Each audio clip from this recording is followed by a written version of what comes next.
Hello friends, welcome to our channel Edu Area. मैं रितु प्रिया आप लोगों के सामने आज ज्योग्राफी का टॉपिक भारत की नदियाँ, इनफैक्ट भारत की अपवाह तंत्र के बारे में पढ़ेंगे, जिनमें मैं पहले आपको नदियों के बारे में बताऊंगी कि भारत में किस तरह की नदियाँ हैं, नदियों का विभाजन कैसे होता है। उसके बाद फिर हम अपवाह तंत्र के बारे में पढ़ेंगे। अपवाह तंत्र का ये मतलब नहीं है कि सीधे सिर्फ नदियाँ एक जगह से उद्गम हुई और दूसरे जगह जाके मिल गई, उसे अपवाह तंत्र नहीं कहते, उसे सिर्फ नदी कहते हैं। अपवाह तंत्र का मतलब बहुत सारी नदियों का जाला। इनफैक्ट जैसे ये नदी निकली, यहाँ से निकली और यहाँ पे अगर उसमें अपना जल मिलाया और इसमें ये ढेर सारी नदियाँ जब एक बड़ी नदी में आके मिलती है तो उसे नदियों का अपवाह तंत्र कहते हैं। खैर ये तो बात की बात है। फिलहाल मैं पहले आप लोगों को बता दूं कि नदियाँ क्या होती है। पहले नदियों के बारे में पढ़ेंगे, नदियों का विभाजन पढ़ेंगे, उसके बाद हम लोग नदियों के अपवाह तंत्र पे चलेंगे। ठीक है,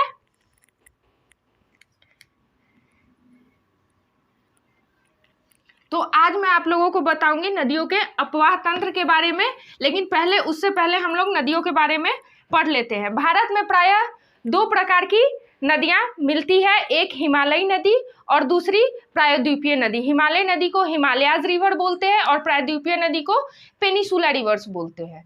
हिमालयी नदी जो है वो हिमालय, हमारे भारत में सबसे ऊपरी हिस्सा हिमालय है, ट्रांस हिमालय है, बृहद हिमालय है। तो हिमालयी नदी हिमालय से होकर निकलती है, जो दो भागों में विभाजित होती है, एक अरब सागर में मिलने वाली नदी और दूसरी बंगाल की खाड़ी में मिलने वाली नदी। हिमालयी नदी दो आधार पे बटी हुई है, जो एक यहाँ पे इंडिया के अरब सागर, इंडिया के राइट साइड में अरब सागर है, वहां पे आके गिरती है, और इंडिया के लेफ्ट साइड में बे ऑफ बंगाल है, यानी बंगाल की खाड़ी है, उसमें जाके गिरती है। और प्रायद्वीपीय नदियां, तो आज हम हिमालयी नदी के बारे में डिटेल से पढ़ेंगे, विस्तार से पढ़ेंगे। तो पहले मैं बता दूं, हिमालयी नदी जो नदियों हिमालय से निकल के मैदानी भाग में विस्तृत होते हैं, मैदानी भाग में प्रवाहित होती है और उसके बाद वो अरब सागर में या फिर बे ऑफ बंगाल में जाके मिल जाती हैं, उन्हें हिमालयी नदी बोलते हैं। हिमालयी नदी की कुछ खासियत होती है जो मैं आपको बताती हूँ। हिमालयी नदी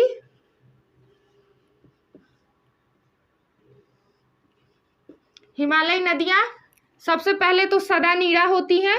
सदा नीरा कहने का मतलब है, सबसे पहले सदा नीरा इसलिए होती है क्योंकि इसमें हमेशा जल भरा रहता है, और जल इस वजह से भरा रहता है क्योंकि वो हिमालय से निकलता है और हिमालय ऊंचाई पर होने की वजह से वहाँ ग्लेशियर होता है, और ग्लेशियर पिघलने की वजह से हमेशा उसमें नदी में पानी रहता है, और यह बहुत तेज धार वाली तीव्र धारा की नदी होती है। तीव्र धारा की नदी होती है, इसमें हमेशा तीव्र धारा रहती है। ऐसे इसको युवावस्था बोलते हैं, क्योंकि युवावस्था में किसी भी चीज में एनर्जी ज्यादा होती है, पावर ज्यादा होती है, इसलिए इसे युवावस्था या तीव्र धारा की नदी बोलते हैं। युवावस्था की नदी या तीव्र धारा की नदी बोलते हैं। इसमें डेल्टा का निर्माण ज्यादा होता है। डेल्टा का निर्माण ज्यादा होने का रीजन ये है क्योंकि इसमें तेजी से बहाव होता है, और तेजी से बहाव होने के कारण पत्थरों का टूटना, कटाई आदि ज्यादा होता है, इसलिए इसमें डेल्टा का निर्माण भी ज्यादा होता है या तेजी से होता है। डेल्टा का निर्माण भी ज्यादा होता है इसमें। तो ये हुई हिमालयी नदी जो सदा नीरा होती है, युवावस्था में होती है, और इसमें डेल्टा का निर्माण ज्यादा होता है। और प्रायद्वीपीय नदियां, अब हम प्रायद्वीपीय नदियां के बारे में पढ़ेंगे जो इससे ठीक नीचे होती है। प्रायद्वीपीय नदियां बीच से निकलती हैं और वो हमेशा उसमें जल भरा नहीं रहता है, वो सदा नीरा नहीं रहती है, वो वर्षा पर आधारित रहती है। क्योंकि प्रायद्वीपीय नदियों में जब वर्षा होती है तो वर्षा का जल प्रवाहित होता है, इसलिए वो सदा नीरा नहीं होती, और इसमें डेल्टा का निर्माण भी कम होता है। यह मंद गति से बढ़ने वाली नदी होती है। इसे मैं एक बार लिख देती हूँ आप लोग, और मेरे क्लास में आप लोग कोशिश करें कि कॉपी और पेन लेके बैठे, क्योंकि सामने से वीडियो देख के समझने से ज़्यादा आप लिखने से कॉन्सेप्ट आपका ज़्यादा क्लियर होगा। इसलिए पॉइंट बाय पॉइंट मैं लिख दूंगी और आप कोशिश करें कि कॉपी में लिख लें, और उससे भी अगर आप कहीं हो तो स्क्रीनशॉट ले लें, बाद में उसे अपने कॉपी में नोट कर ले। तो ये हो गई हिमालयी नदी की खासियत, और अब मैं प्रायद्वीपीय नदियों की खासियत लिख देती हूँ।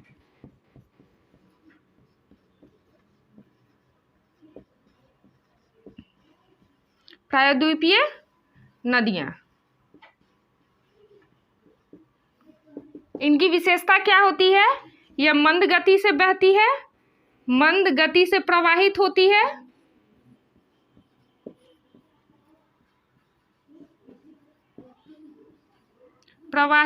है, और वर्षा पर आधारित होती है। यह सदा निरा नहीं होती क्योंकि इसमें हमेशा जल नहीं रहता। वर्षा के जल पर आधारित, जल पर आधारित होती हैं।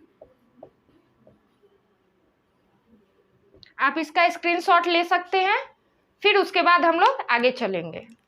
हिमालय नदी में कई सारी नदियां हैं, लेकिन सबसे बड़ी नदियां जो स्पेशली हमें भारत के बारे में पढ़नी है, उसमें एक सिंधु नदी तंत्र है, दूसरा गंगा नदी तंत्र है और तीसरा ब्रह्मपुत्रा नदी तंत्र है, जिसमें से आज नंबर 1 सिंधु नदी तंत्र के बारे में हम लोग डिटेल से पढ़ेंगे। सिंधु नदी तंत्र सिंधु नदी के बारे में तथा उसके उद्गम स्थल से लेकर उसके प्रवाहित होने तक, अरब सागर में प्रवाहित होने तक, उनमें कौन कौन सी नदियां मिलती है, उनका कौन कौन सी नदियों से मिलकर तंत्र बनता है, ये हम, और भारत में लंबाई कितनी है, उसकी कुल लंबाई कितनी है, ये सब हम इस वीडियो में पढ़ेंगे। आज मैं आपको बताऊं कि सिंधु नदी 3 देशों से गुजरती है, इसलिए इसे अंतर्राष्ट्रीय नदी भी कहा जाता है। चीन, पाकिस्तान और भारत। सिंधु नदी 3 देशों से गुजरती है। इसका उद्गम स्थल चीन है। यह भारत से होते हुए पाकिस्तान में से होते हुए अरब सागर में जाकर प्रवाहित हो जाती है, इसलिए यह अंतर्राष्ट्रीय नदी भी कही जाती है। सिंधु नदी का उद्गम चीन के तिब्बत के मानसरोवर झील के निकट हुआ था। यहाँ पे मानसरोवर झील से सिंधु नदी का उद्गम हुआ है, जो चीन तिब्बत में स्थित है, और यह भारत के दमचौक नामक स्थान से भारत में प्रवेश करता है, जो कि हिमाचल प्रदेश में है। सिंधु नदी को पाकिस्तान की जीवन रेखा कहा जाता है। इसको वैदिक काल की प्रमुख नदी भी कहा जाता था। सिंधु नदी जो है वो आज से नहीं, वैदिक काल से ही सबसे प्रमुख नदी है, और वैदिक काल में सबसे पवित्र नदी, खैर ये तो हिस्ट्री की बात है, लेकिन मैं आपको बता दूं कि वैदिक काल की सबसे पवित्र नदी जो थी वो सरस्वती नदी थी, और सबसे प्रमुख नदी जो थी वो सिंधु नदी थी। तो सिंधु नदी वैदिक काल से ही आ रही है, बहती चली आ रही है, और प्रमुख नदी भी है। और अभी फिलहाल सिंधु नदी पाकिस्तान की जीवन रेखा है। इंडिया में से होके ये गुजरती है पाकिस्तान में, लेकिन पाकिस्तान की जीवन रेखा सिंधु नदी को कहते हैं। इसका उद्गम स्थल जो है वह मानसरोवर झील, यहाँ पे है मानसरोवर झील, चीन तिब्बत में है। इसका उद्गम स्थल मानसरोवर झील से होते हुए निकलती है यह मानसरोवर झील से, और इंडिया में यहाँ पे दमचौक नामक स्थान है, जो कि हिमाचल प्रदेश में पड़ता है। उस दमचौक नामक स्थान से यह इंडिया में प्रवेश करती है, और फिर यह लद्दाख से होते हुए और यहाँ पे दर्दिस्तान, जो पाकिस्तान का मैदानी इलाका है दर्दिस्तान, वहाँ पे यह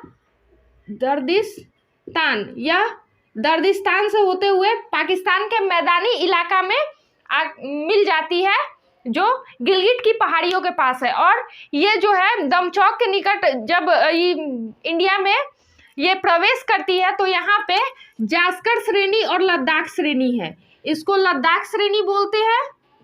लद्दाख श्रेणी पर्वत श्रेणियां हैं, लद्दाख श्रेणी और जास्कर श्रेणी।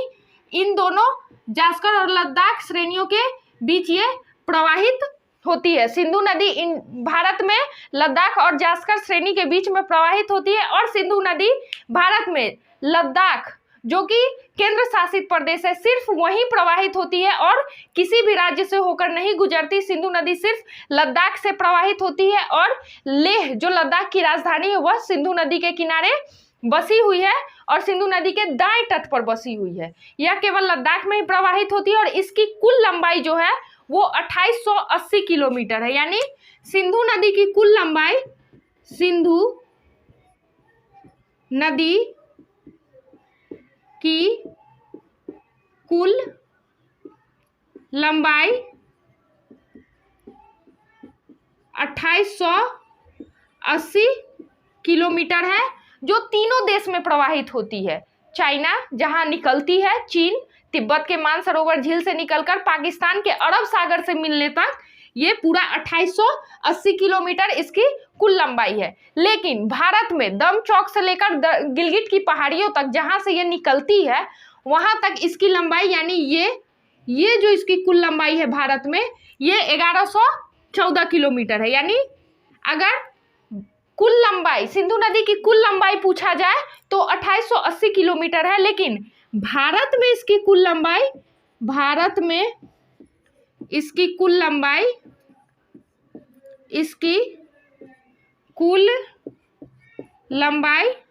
1114 किलोमीटर है। और एक जब ऑब्वियस जाहिर सी बात है जब ये हिंदुस्तान और पाकिस्तान दोनों में बहती है तो इससे जुड़ी एक फैक्ट मैं आप लोगों को बता दूं कि 1960 ईस्वी में सिंधु जल समझौता हुआ था भारत और पाकिस्तान के मध्य। उस समय भारत के प्रधानमंत्री पंडित जवाहरलाल नेहरू थे और पाकिस्तान के राष्ट्रपति अयूब खान जो थे 1960 ईस्वी में उन दोनों के मध्य सिंधु जल समझौता हुआ था, जिसमें समझौते में ये पेपर पे हस्ताक्षर हुआ था कि सिंधु, झेलम और चिनाब यानी सिंधु और उसकी सहायक नदियां हैं झेलम और चिनाब, उसका 80% जल जो है वो पाकिस्तान यूज करेगा और 20% जो जल है वो भारत यूज करेगा। और ठीक उसी प्रकार रावी, सतलज और ब्यास ये भी सिंधु की सहायक नदियां हैं और इसका 80% जल जो है वो भारत यूज करेगा और 20% जल जो है वो पाक यूज करेगा। खैर ये फैक्ट तो मैं आपको लिख दूंगी, आप इसे लिख ले। मैं ये फैक्ट भी आपको लिख के बता देती हूँ ताकि आपको याद रखने में आसानी हो। तो सिंधु जल समझौता जो 1960 ईस्वी में हुआ था वो पंडित जवाहरलाल नेहरू तथा अयूब खान के मध्य हुआ था, जिसमें समझौता में ये तय किया गया था कि सिंधु, झेलम, चिनाब यानी सिंधु नदी, ये झेलम नदी और ये चेनाब नदी, ये तीनों नदी का जो जल है वो 80% जल पाकिस्तान यूज करेगा। सिंधु नदी, झेलम नदी और चिनाब नदी का 80% जल पाकिस्तान यूज करेगा और 20% जो जल है यानी 80% जल पाकिस्तान यूज करेगा तथा 20% जल भारत यूज करेगा।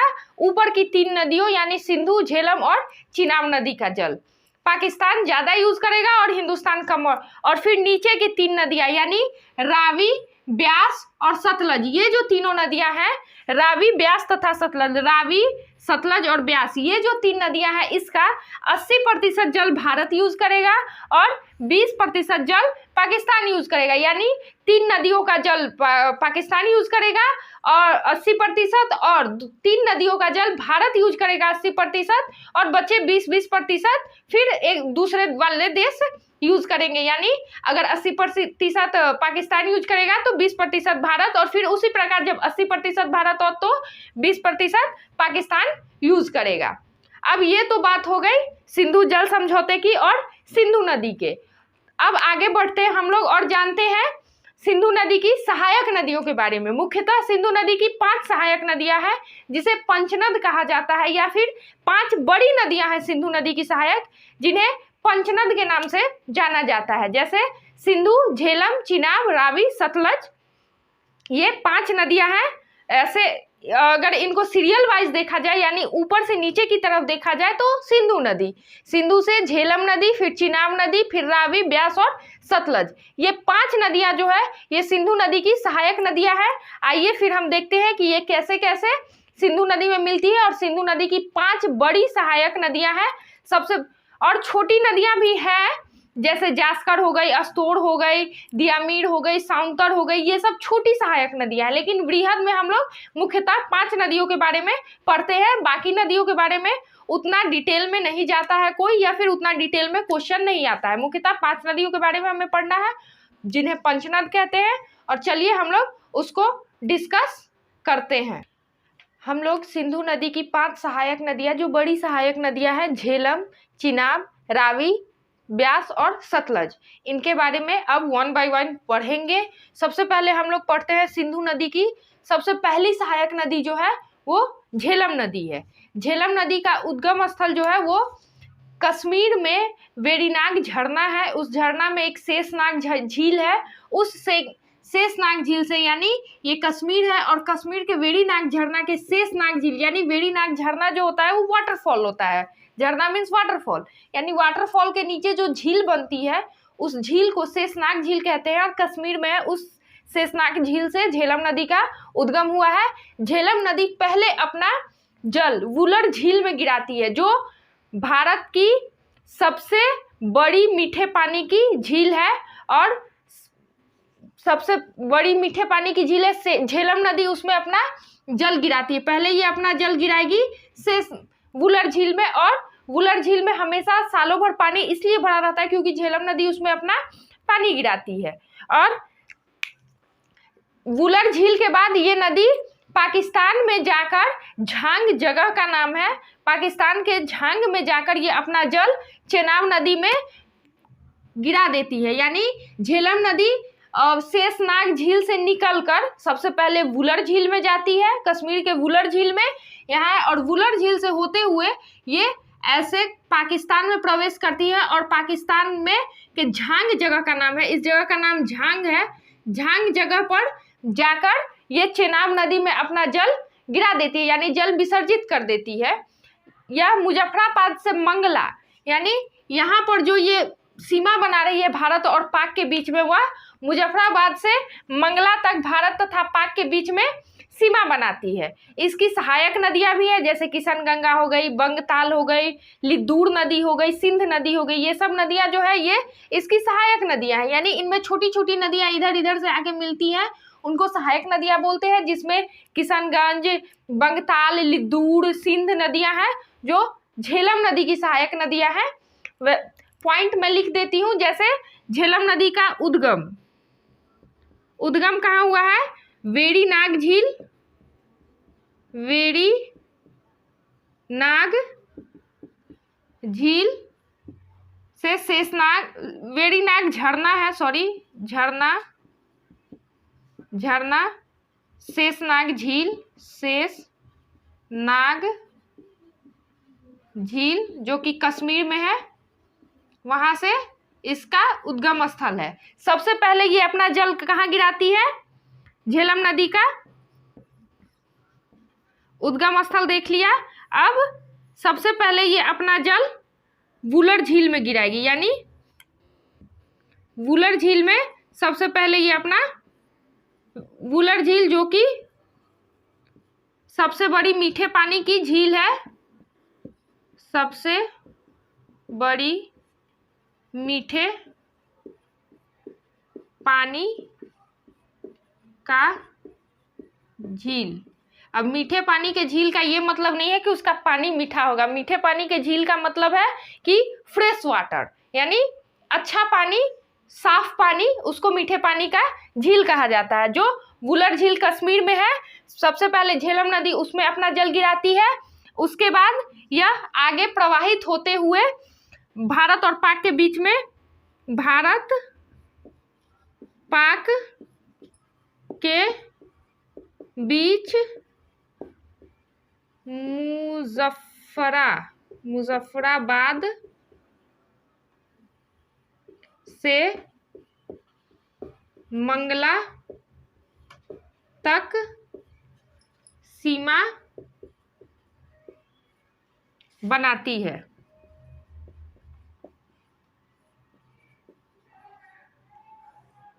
यानी भारत और पाक के बीच में मुजफ्फराबाद से मंगला तक ये सीमा बनाती है। इसकी कुछ सहायक नदियां भी हैं। सहायक नदी जैसे जो छोटी छोटी नदियां जो झेलम नदी में आकर मिलती है, उन्हें सहायक नदियां कहते हैं। जैसे किशनगंगा हो गई, बंगताल हो गया, लद्दूर नदी हो गई, सिंध नदी हो गई, ये सब इसकी सहायक नदियां हैं। किशनगंगा, बंगताल, लद्दूर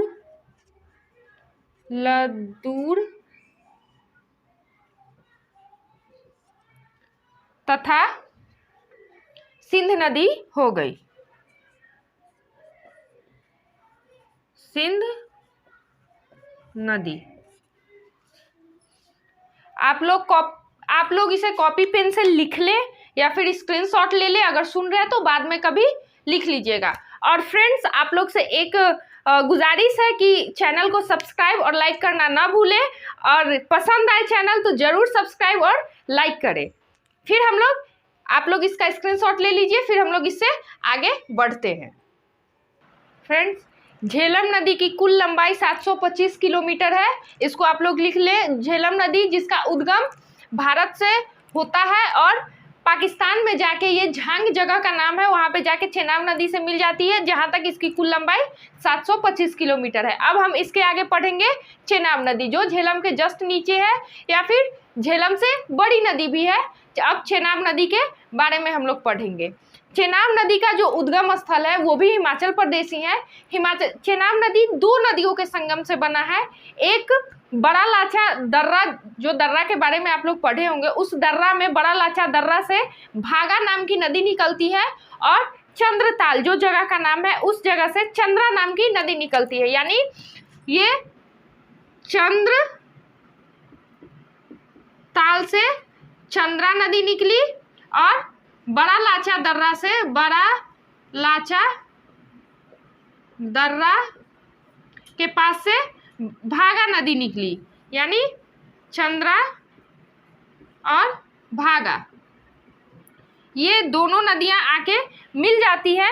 और जब दोनों कोलांग के निकट, इस जगह को क्या बोलते हैं? कोलांग। कोलांग के निकट ये दोनों नदियां आके मिलती है, और यहाँ से ये चेनाब नदी बन जाती है। यानी चेनाब नदी का उद्गम दो नदियों के मिलने से बना है, पहला चंद्र और दूसरा भागा। चंद्रा नदी चंद्रताल जगह का नाम है, यहाँ से निकलती है, और भागा नदी बड़ा लाचा दर्रा के निकट से निकलती है, और दोनों नदी मिलके कोलांग के निकट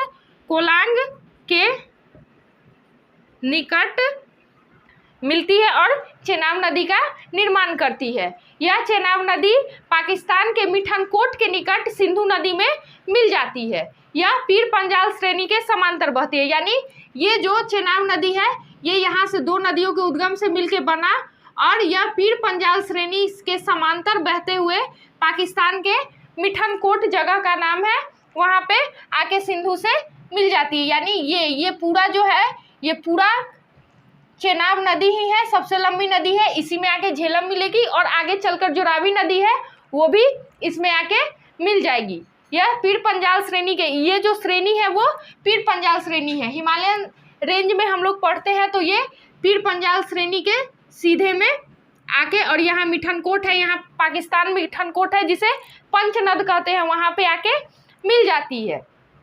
यह पीर पंजाल श्रेणी में एक गॉर्ज का निर्माण करती है, यानी खड्ड का निर्माण करती है। यह चेनाब नदी जो है वो जब पीर पंजाल श्रेणी के, जैसे ये और ये श्रेणी के समानांतर में बह रही है, तो यहाँ पे एक बहुत बड़े खड्ड का निर्माण, यानी बहुत बड़े खड्डे का निर्माण, जिसे हम लोग आम भाषा में बोले तो गड्ढा, खड्डा ऐसे बोलते हैं हम लोग अपने गांव में। तो ये बहुत बड़े खड्ड का निर्माण करती है। इसकी बहुत सारी, और उसे इंग्लिश में गॉर्ज कहा जाता है, खड्ड को इंग्लिश में गॉर्ज कहते हैं। तो चेनाब नदी जो है वो बहुत बड़े गॉर्ज का निर्माण करती है, और इसकी सहायक नदियां भी है। जो सहायक नदियों के बारे में मैं आपको बता दूं, ज्यादा नहीं, 3 सहायक नदियां हैं इसकी, एक तावी, एक रावी और सतलज। यानी ये रावी और सतलज, ये दोनों नदी जाके इसमें मिल जाती है। ब्यास नदी जो है वो तो सतलज में मिलती है, लेकिन ये सतलज नदी और रावी नदी जाके चेनाब में मिलती है, और चेनाब मिठनकोट के निकट पाकिस्तान में जाके सिंधु नदी से मिलती है।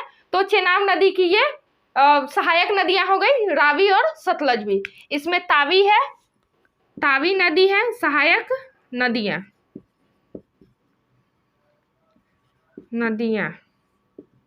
जिसमें तावी नदी है, रावी नदी है और सतलज नदी है।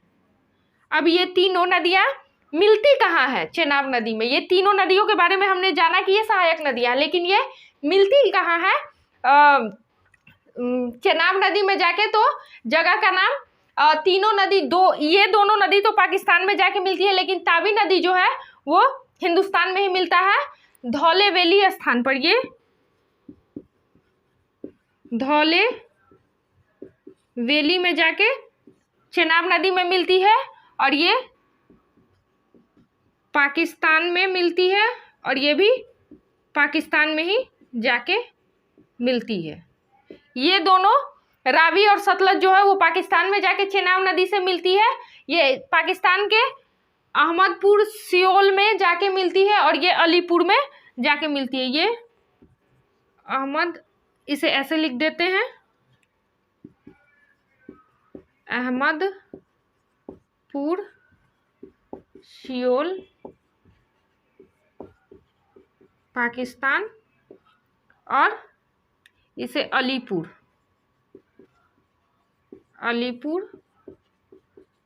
पाकिस्तान में मिलती है। अब जगह का नाम भी हो गया और देश का नाम भी हो गया। और ये धौले वैली इंडिया में है, तो ये भारत में ही तावी नदी मिल जाती है चेनाब नदी से। तो ये हो गई इसकी सहायक नदियाँ। अब बात हो गई चेनाब नदी की कुल लंबाई। तो चेनाब नदी की कुल लंबाई 960 किलोमीटर है। चेनाब नदी की कुल लंबाई, हाँ, चेनाब नदी की कुल लंबाई जो है वो 960 किलोमीटर है। अब चेनाब नदी के बाद हम लोग आगे बढ़ेंगे और फिर रावी, ब्यास और सतलज नदी पढ़ेंगे। यानी हमने सिंधु नदी की दो बड़ी सहायक नदियाँ झेलम और चेनाब नदी पढ़ लिया है। मैंने उसके पॉइंट्स नोट करवा दिए हैं। फ्रेंड्स, अगर आप लोगों को इसके PDF नोट्स चाहिए तो मैं डिस्क्रिप्शन बॉक्स में टेलीग्राम लिंक डलवा दूंगी, उससे आप लोग इसका PDF डाउनलोड कर लीजिएगा। चलिए अब हम लोग इससे आगे बढ़ते हैं और रावी नदी के बारे में पढ़ते हैं।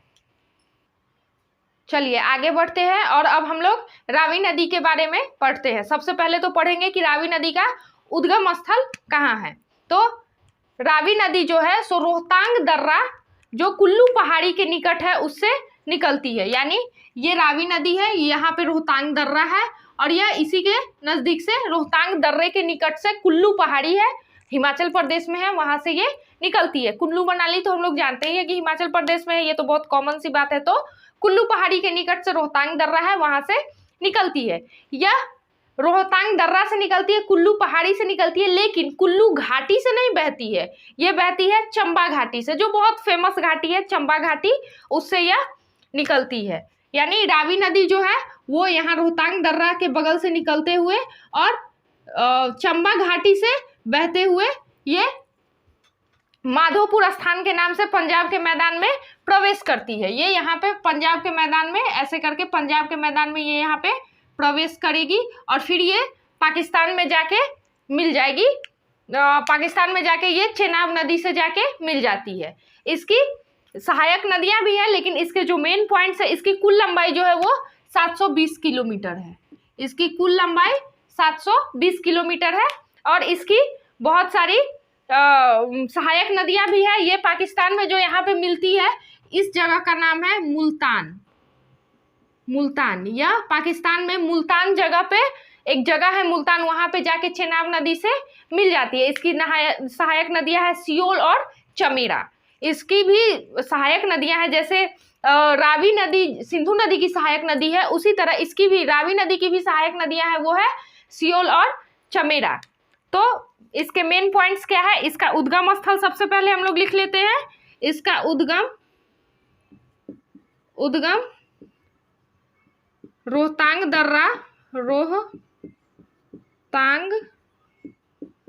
दर्रा के निकट कुल्लू घाटी से निकलती है, जो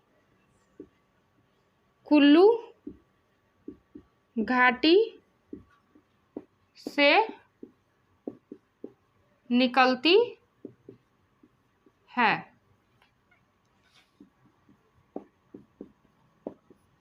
और इसकी कुल लंबाई जो है, लेकिन यह चंबा घाटी से कुल्लू घाटी से निकलती है, लेकिन यह चंबा घाटी से बढ़ते हुए मैदानों में प्रवेश करती है। यानी ये बहती जो है वो चंबा घाटी से है, यानी इसका प्रवाह चंबा घाटी से इसका प्रवाह होता। देखिए ये बहुत रिमेम्बरेबल फैक्ट है, यानी याद रखने वाली बात है कि ये कुल्लू घाटी से निकलती जरूर है, लेकिन इसका प्रवाह जो होता है वो चंबा घाटी से होता है। कुल्लू घाटी में इसका प्रवाह नहीं होता है। कुल्लू घाटी में दूसरे नदी का प्रवाह होता है जो मैं आपको आगे बताऊंगी। यह माधोपुर स्थान से पंजाब के मैदानों में प्रवेश कर जाती है, यानी ये जो यहाँ से पंजाब स्टार्ट होता है, तो ये माधोपुर नामक स्थान है और यहाँ से ये मैदानी इलाके में प्रवेश कर जाती है। इससे पहले तो ये पहाड़ी इलाके में थी, लेकिन ये माधोपुर नामक स्थान है। ये बहुत ही इंपॉर्टेंट है क्योंकि क्वेश्चन पूछ दिया जाता है कि रावी नदी जो है वो पंजाब के किस मैदानी इलाके से या फिर किस स्थान से मैदानी इलाकों में प्रवेश करती है। उससे पहले तो वो पहाड़ी इलाके में प्रवाहित होती है, इसलिए इसको हम लोग याद करेंगे कि यह माधोपुर नामक स्थान से पंजाब के मैदानों में प्रवेश करती है। यह माधोपुर नामक स्थान से पंजाब के मैदानों में प्रवेश करती है और उसके बाद इसकी कुल लंबाई, तो इसकी कुल लंबाई हम लोग लिख लेंगे। इसकी कुल लंबाई है 720 किलोमीटर, यानी यह चेनाब नदी से छोटी है। चेनाब नदी 960 किलोमीटर थी और रावी नदी की कुल लंबाई 720 किलोमीटर है। यह मुल्तान के निकट चेनाब नदी में मिलती है। यह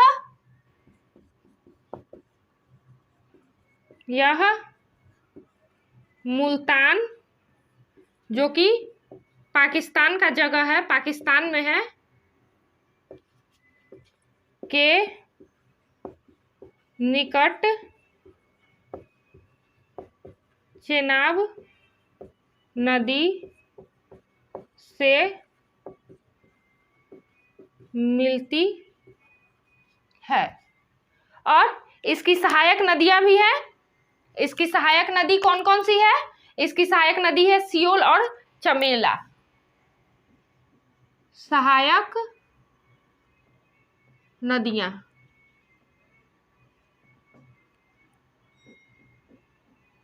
सियोल और चमेला, बस इसकी दो ही सहायक नदियां हैं जो सियोल और चमेला है।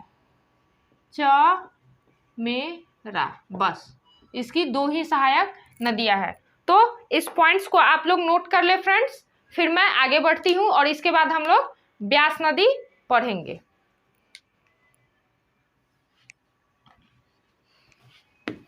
इसके आगे हम लोग पढ़ेंगे ब्यास नदी के बारे में डिटेल से, कहाँ से इसका उद्गम है, कितना किलोमीटर इसकी पूरी लंबाई है और कहाँ जाकर यह मिलती है सतलज नदी में।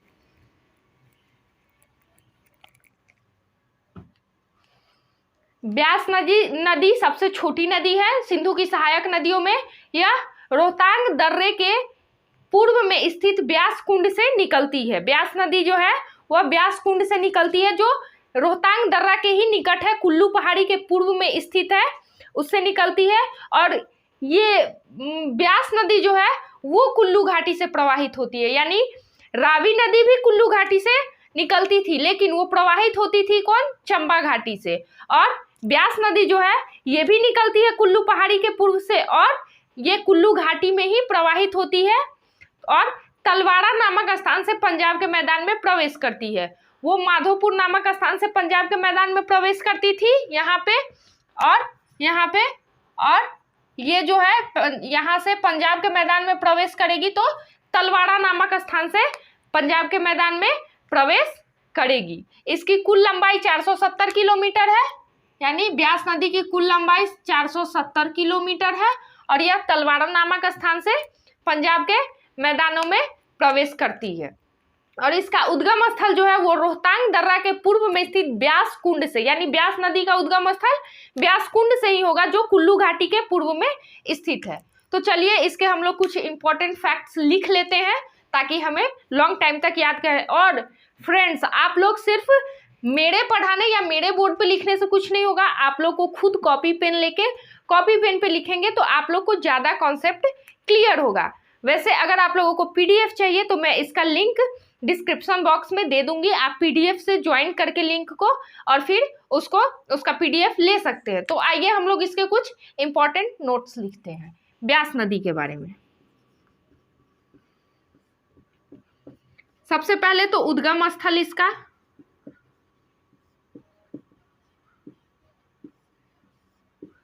रोहतांग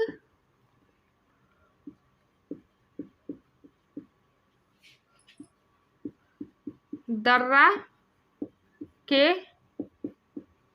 निकट,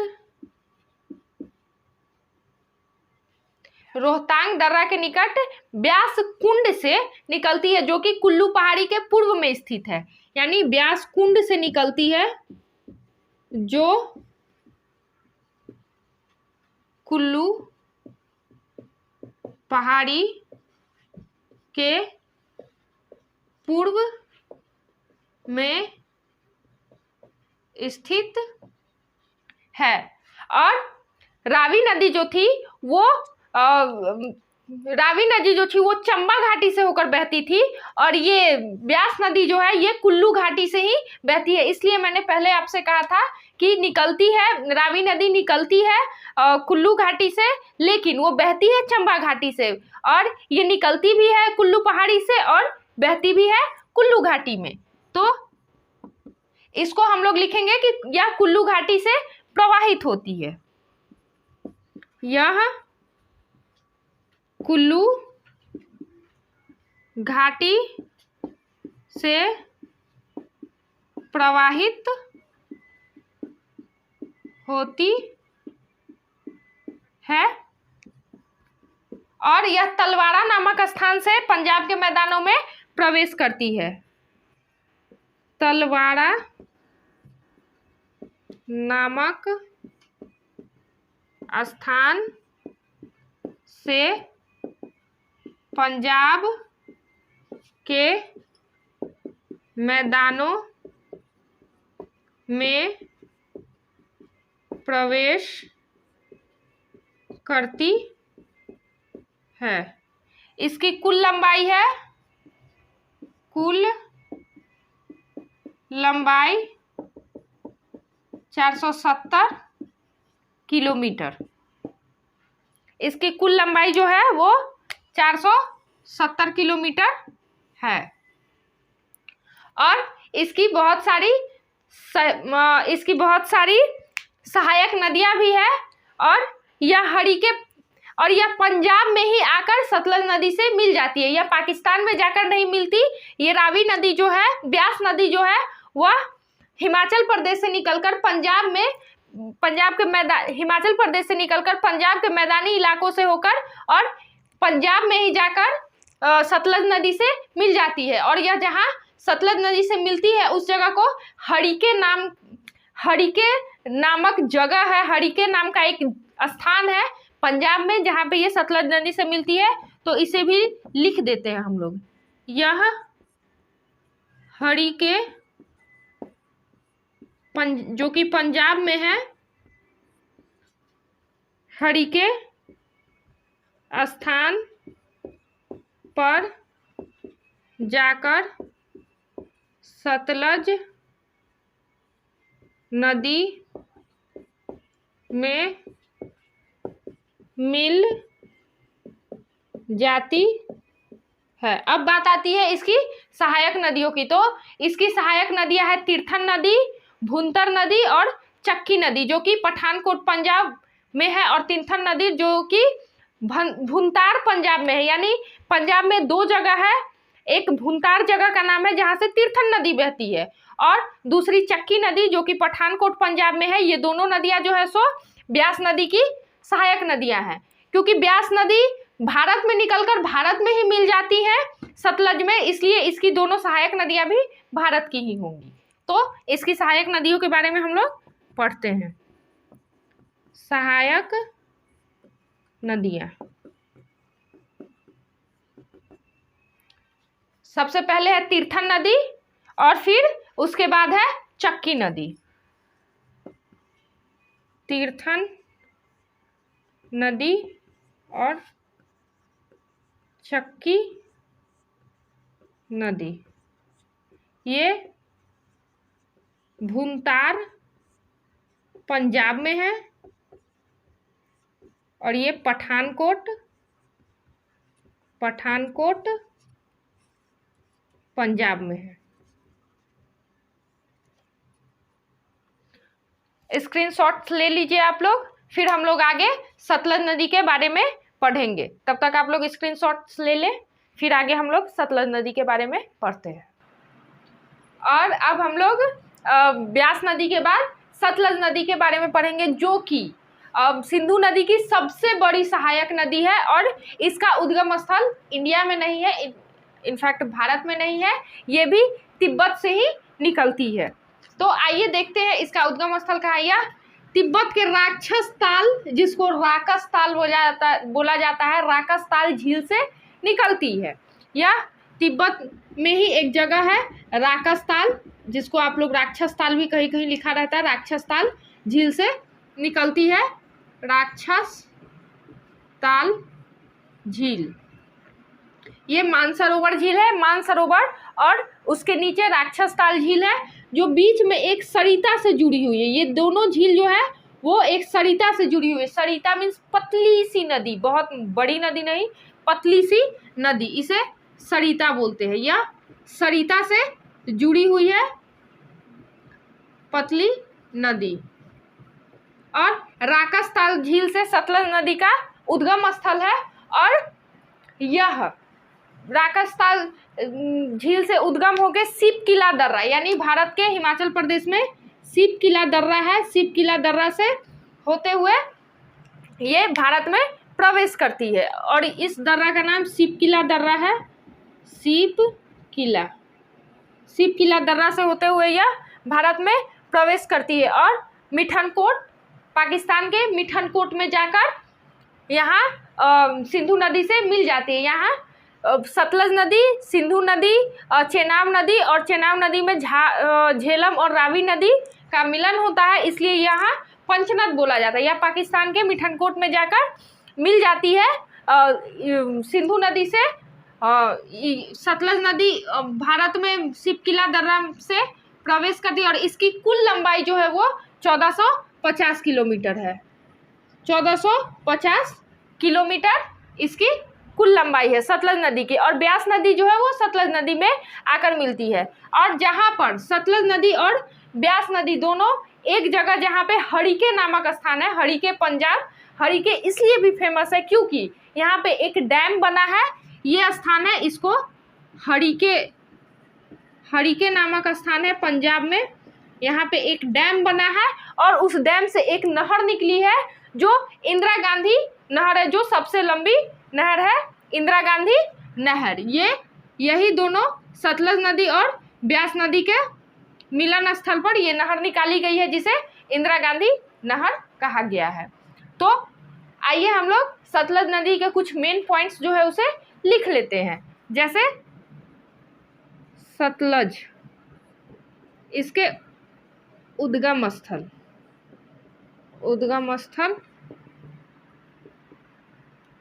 राक्षस ताल झील, तिब्बत, चीन से यह इसका उद्गम होता है। और यह सिपकिला दर्रा से भारत में प्रवेश करती है, भारत में प्रवेश। और मिठनकोट पाकिस्तान में, यह मिठनकोट पाकिस्तान में सिंधु नदी से मिल जाती है, सिंधु नदी से मिल जाती है। या मिठनकोट पंजाब में सिंधु नदी से मिल जाती है। इसकी कुल लंबाई हमने आपको लिखवा दिया है 1450 किलोमीटर है। कुल लंबाई इसकी 1450 किलोमीटर है। और इसकी अब सहायक नदियों की बात करें तो इसकी 2 सहायक नदियां हैं, एक दाहिने तरफ से आती है और दूसरी बाएं तरफ से आती है। एक दाहिने तरफ से आएगी और दूसरी बाएं तरफ से आएगी। इसकी 2 सहायक नदियां हैं। दाहिने तरफ से आने वाली नदी को स्फीति नदी कहते हैं और बाएं तरफ से आने वाली नदी को बांसपा नदी कहते हैं। यानी ये बांसपा नदी और ये स्फीति नदी, और दोनों ही हिमाचल प्रदेश में है। बांसपा नदी और बिस्फी नदी दोनों ही हिमाचल प्रदेश में है। इसको पॉइंट में लिख देते हैं हम लोग। दाहिने ओर की सहायक नदी कौन सी नदी है? स्फीति नदी। स्फीति नदी जो कि हिमाचल प्रदेश में है। और बाईं ओर की सहायक नदी जो कि बांसपा नदी है, ये भी हिमाचल प्रदेश में है। बांसपा मतलब बांसपा पार्टी मत समझ लेना, बांसपा नदी नदी का नाम है जो कि हिमाचल प्रदेश में है, नहीं तो सब पार्टी समझ लेना कि बांसपा पार्टी की बात हो रही है। चलो अब तो फ्रेंड्स, ये था हम लोगों का सिंधु नदी तंत्र, जिसे हमने आज देखा। सिंधु नदी तथा उसकी सहायक 5 बड़ी सहायक नदियों के बारे में आज हमने पढ़ा, और उसका जो मेन पॉइंट्स था यानी जो हाईलाइटेड पॉइंट्स था वो मैंने आपको लिखवा दिया है। और अब मैं अपने इस लेक्चर को यहीं पे एंड करती हूँ, और नेक्स्ट मैं गंगा नदी तंत्र लेकर आऊँगी। गंगा नदी का अपवाह तंत्र नेक्स्ट वीडियो में रहेगा। और आप लोगों का जो भी पसंद हो, या फिर आप लोगों को किसी और टॉपिक पे मुझसे वीडियो चाहिए, अगर आप लोग चाहते हैं कि मैं किसी और टॉपिक पे वीडियो बनाऊं, तो आप लोग मुझे कमेंट सेक्शन में ज़रूर बताएं। मैं कोशिश करूंगी कि मैं आप लोगों को उस टॉपिक पे ज़रूर वीडियो बनाऊं और आप लोगों को दूं। धन्यवाद। और चैनल को लाइक और सब्सक्राइब करना ना भूलें, और हमारे चैनल से बस यूं ही जुड़े रहिए और पढ़ते रहिए।